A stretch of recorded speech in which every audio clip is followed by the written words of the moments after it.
Իսկ ինչ է կատարվում կնոջ հետ, երբ նա սկսում է սիրել ինքն իրեն։ Դրա հետևում ձեր օրերի աշխատանքն է։ Ամբողջ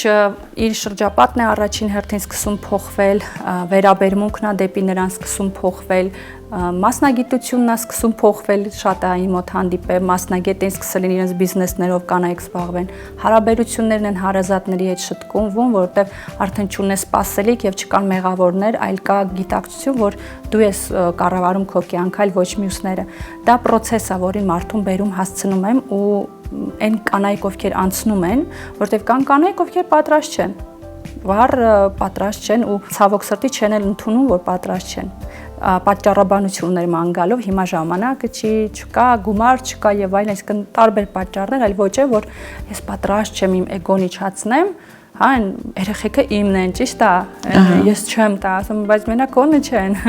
դուք երկուսով եք ունեցել, հետո չես տալիս, ինքը վատնա, մի րոպե, դու էր որոշե, որ քոնն էր, դե գնա պահի, չէ, դες չկա, չեն հասկանում բալանսի ինչումն է, ես չեմ ասում տղամարդիկ լավն են կանենք վատը, ես ուզում եմ, որ կինը ու բերում եմ ընկետին, որ ինքը հասկանա, որ դու ազատ ես, ինչքան քոնն է, այնքան իրանն է, մի րոպե, ինքը իր կյանքը կարա դասավորի, բայց դու ոչ։